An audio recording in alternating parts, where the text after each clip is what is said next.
right, so for the hip external rotation class, we're gonna go over external rotation in 90-90, hovers, liftoffs, end range motion things. So the warm-up is self-explanatory, but we're gonna do some knee and patella cars, which I don't know if we've ever gone into that.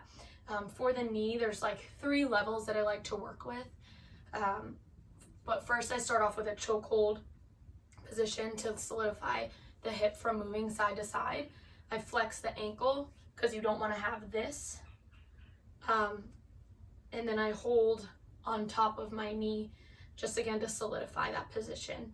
And then this bone right here is going to be internally rotating and externally rotating. So that's level 1. Level 2 is going to be lifting up and doing that without the ground to support. And again, it's really easy to want to let that hip move. And then level 3 would be to internally rotate, extend, externally rotate, bend, and then reversing the movement. For most people, it's neurological and they've never moved this part of their knee before. For those of them, I would have them start in the lowest level just to get the neurological connection to their knee. And then having them move their patella as well.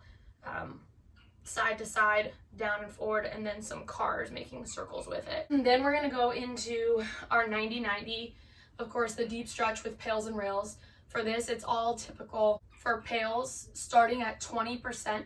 So I have them solidifying the position, pushing down from hip, knee, ankle, 20% power for 5 seconds, 40% after the 5 seconds, 60% another 5 seconds, 80%. I either stop at 80 or I go to 100. Whatever I go to that day, I hold for 10 seconds at their hardest and safest push.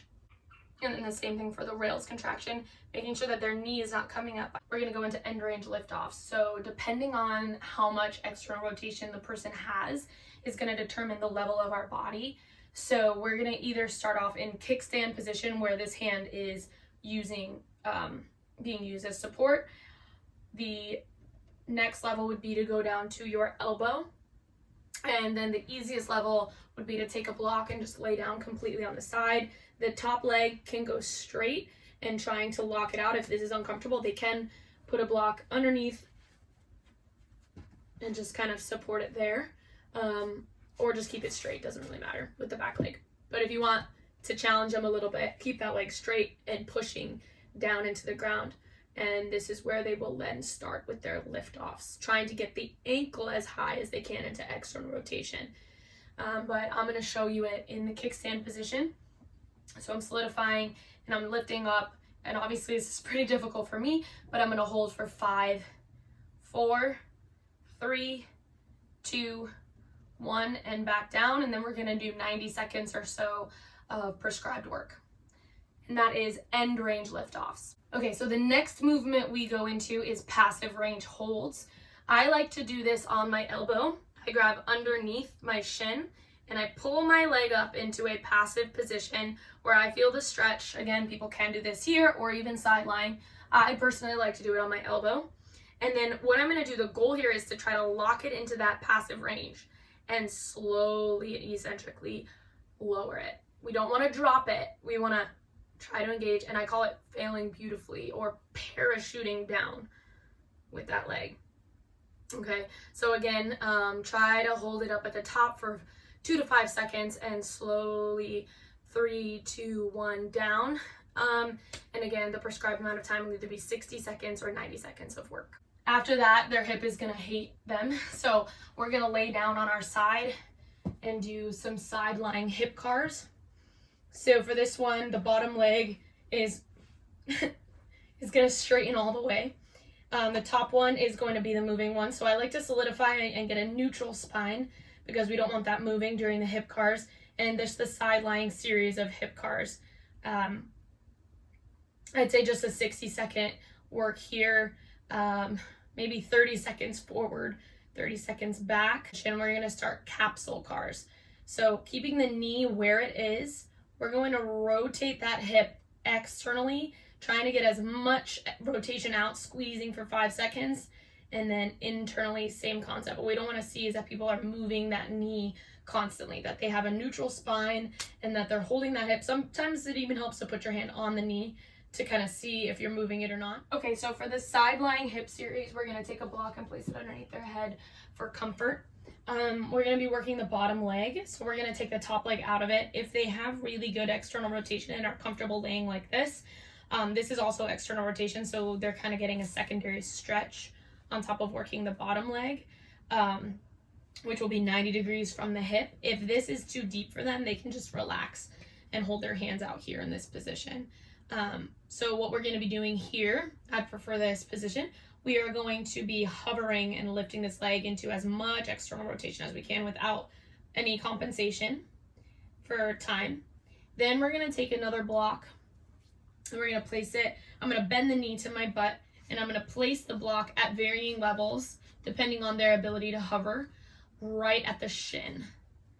Getting back into whatever position is comfortable, I am going to lift and hover over, up and over the block or whatever item we have in the gym for a time. So because we only have so many blocks at the gym, I also use ab mats, foam rollers. So you can use some of the smaller slam balls.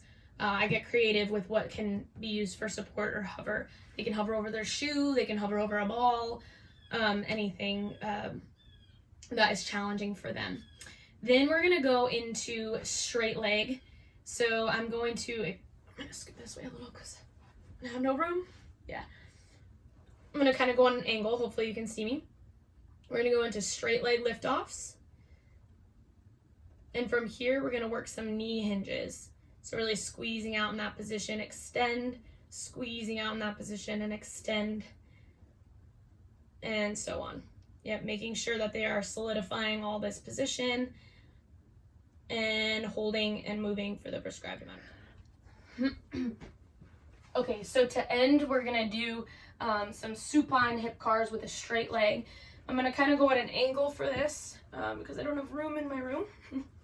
And I'm just gonna chill here, getting my core nice and straight, flattening the other leg.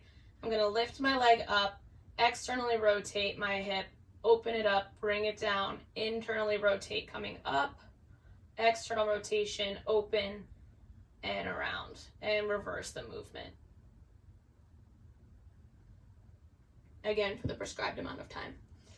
Usually at the end of class, I end with just some breath work and relaxation, trying to get them used to the concept of breathing 360, or I just have them relax and breathe with their eyes closed for, if there's like 2 minutes left of class, I have them do it for a minute and a half and then I end it. But that's up to you guys, however you want to end the class. But as far as that goes, that is the external rotation class for flow.